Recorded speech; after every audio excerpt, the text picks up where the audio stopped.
ద్వాపరాయుగంలో మధురా నగరాన్ని కంసుడు పాలిస్తున్నాడు.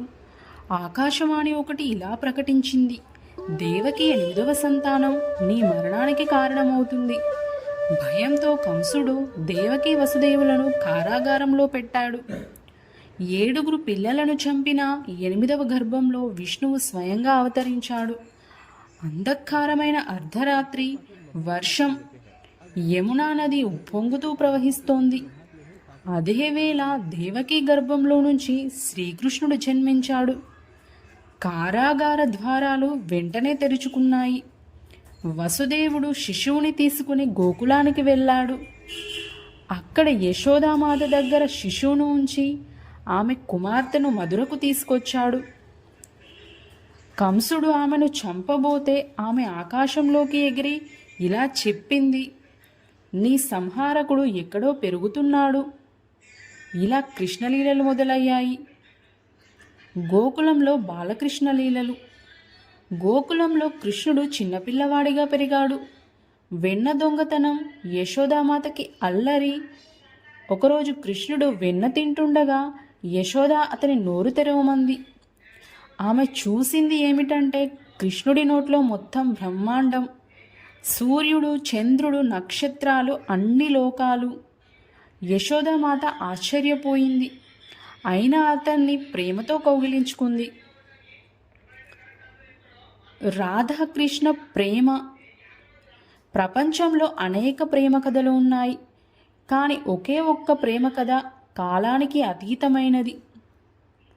ఇది శరీర ప్రేమ కాదు, ఇది ఆత్మ పరమాత్మల సంగమం. బృందావనం, యమునా తీరాలు, వెన్నెల రాత్రులు. అక్కడ చిన్న కృష్ణుడు బంసీ ఊదుతూ ఉండేవాడు. ఆ బంసీనాదం వింటే గోపికల హృదయాలు స్పందించేవి. కానీ ఆ నాదానికి నిజమైన స్పందన రాధా హృదయంలోనే. ఒకరోజు యమునా తీరం వద్ద కృష్ణుడు బంసీ ఊదుతున్నాడు. రాధ నిశ్శబ్దంగా వింటోంది. చూపులు కలిశాయి, మాటలు అవసరం లేదు. అక్కడే ప్రేమ మొదలైంది. ప్రేమ అంటే చెప్పుకోవడం కాదు, అనుభూతి చెందడం. కృష్ణుడు దేవుడు అని రాధ ఎప్పుడూ గుర్తించలేదు. ఆమెకు అతను తన ప్రాణసకుడు మాత్రమే. అలాగే కృష్ణుడికి రాధ తనకు అత్యంత ప్రియమైన ఆత్మ. అక్కడ అహంకారం లేదు, అంచనాలు లేవు, కేవలం అర్పణ. కృష్ణుడు బంసీ సాధారణ వాయిద్యం కాదు, అది ఆత్మను పిలిచే స్వరం. బంసీ వినిపించగానే రాధ అన్ని మరిచేది. లోకం, బంధాలు, భయాలు.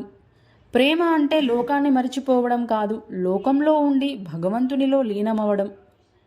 కాలం మారింది. కృష్ణుడు మధురకు వెళ్లాల్సి వచ్చింది. ఆ రోజు బృందావనం నిశ్శబ్దంగా మారింది. రాధ కళ్ళల్లో కన్నీళ్లు. కానీ ఆమె ప్రశ్నించలేదు. నిజమైన ప్రేమ పట్టుకోదు, అడగదు, విడిచిపెట్టగలదు.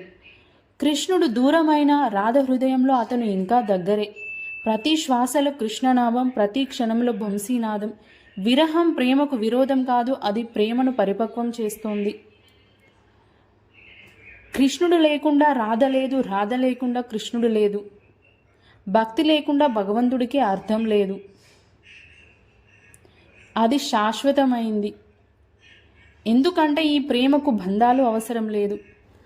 రాధాకృష్ణ ప్రేమ మనకు నేర్పుతుంది ప్రేమ అంటే అర్పణ, ప్రేమ అంటే స్వేచ్ఛ, ప్రేమ అంటే భక్తి. ప్రేమను శుద్ధిగా చేస్తే అది భగవంతునికి చేరుస్తుంది. రాధే కృష్ణ. జై శ్రీకృష్ణ.